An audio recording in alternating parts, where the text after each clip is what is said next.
This is my wife, Nicole. She was pregnant with our first child in this picture. She was happy and couldn't wait for the day for our baby to be born, and neither could I. As a matter of fact, I started fatherhood training months in advance of the due date. As you can see by this picture, I made sure I prepared myself for diaper duty, taking all the precautions. On March 19th at 1 o'clock a.m., Nicole's contractions began. The big day was finally here. This was the day we had been waiting for. We loaded up the car and headed to the birthing center to meet our midwife. As you can tell, Nicole was in a lot of pain. She wanted to make sure our baby was brought into this world drug-free, so she chose to have a natural birth. Nicole spent the next 24 hours in hard labor. She opted to get into the tub to relax and prepare for a water birth. Little did we know at the time that we still had 15 more hours to go. At 7 o'clock a.m. on March 20th, the midwife informed us that she had determined the baby was not positioned properly and that it was time to go to the hospital. At 10 a.m., we arrived at Parkland Hospital in Dallas, Texas. At 2 o'clock p.m., the doctors informed us that the baby's heart rate had increased to 204 beats per minute and that Nicole was running fever. Her water had been broken for over 20 hours and she was running a high risk of infection. An emergency C-section was called for. I have to admit I was scared, but I informed Nicole that everything would be all right. I gave her a kiss on her forehead and then they wheeled her off to the operating room. The doctors informed me that it was a 2-hour procedure and that there was nothing to worry about, and that they would be out to get me in the waiting room when the procedure was completed. At 4:30 p.m., the doctors came through the waiting room doors and called for me. They said, "Mr. Burfield, we need to speak with you in private, please." They escorted me down the hallway into an isolated room. I had no idea what was going on, but my heart was throbbing. It was pounding like it was going to rip right through my chest. When I walked through the door, the attending doctor was there to greet me. "Mr. Burfield, please have a seat." Words I did not want to hear. "Mr. Burfield, we ran into serious complications with your wife's C-section. Your wife lost a lot of blood." She said, "You see, Mr. Burfield, we performed the first incision, which was a horizontal cut, but when we went to get your baby out, the baby was so lodged in your wife's pelvis that we could not get our hands behind the baby's head to pull it out. So in order to make more room for us to work, we performed a second incision, a T-cut. However, to our dismay, your baby was still severely lodged in the pelvis, so we had to invert the table and use the forces of gravity to assist us in the delivery of your baby.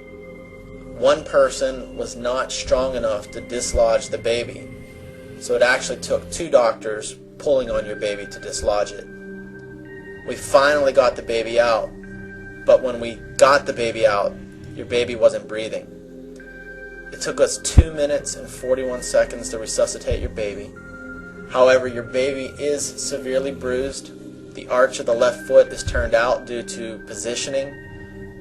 And I'm sorry to say, Mr. Burfield, but your baby's right arm is completely paralyzed. But everyone is okay, and everyone is alive.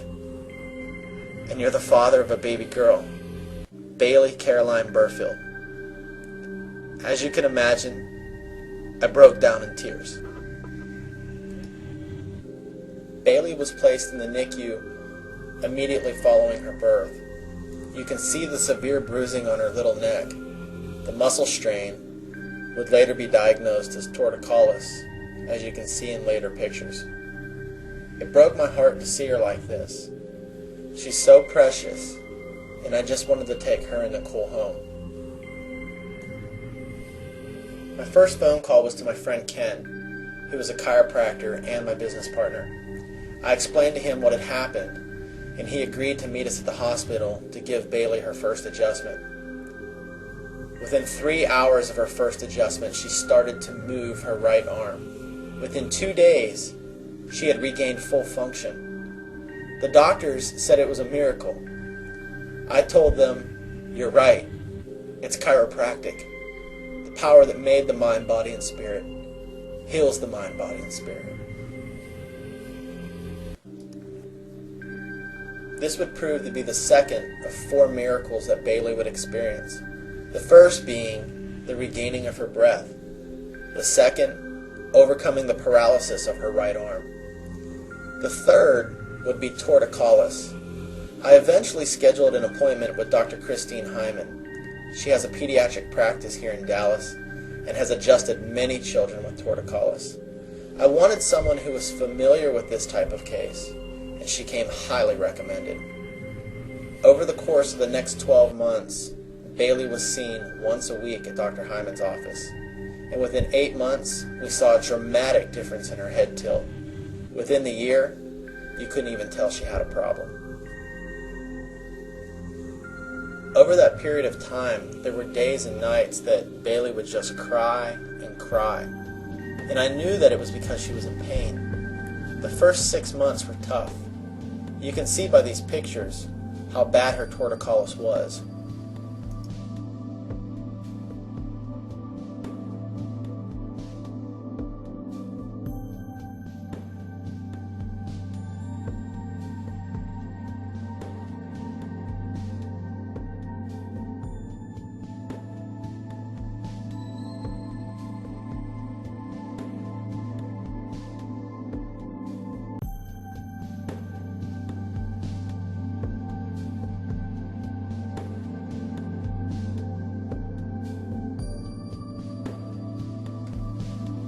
I have to admit though, there were days that I didn't know if she would ever get better. It was on those days that I learned the true meaning of faith. My wife and I both kept the faith, and eventually her body healed completely. And today she laughs, she plays, she runs, she skips, she jumps, and she does everything a normal 20-month-old does and more. She can count to 6, and she can count to 3 in Spanish. Bailey is a chiropractic miracle. Oh, and remember that left foot? It's healed. She's a walking testimony for chiropractic.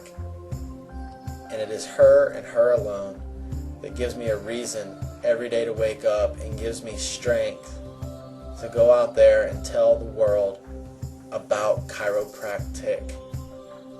I have one message for you today. If you're still listening, keep saving lives. Daddy dancing? That's nice. Do a spin, Daddy, do a spin. I love you. Me too. Mwah.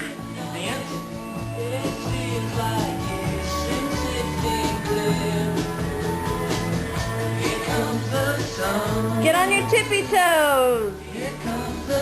Tippy toes.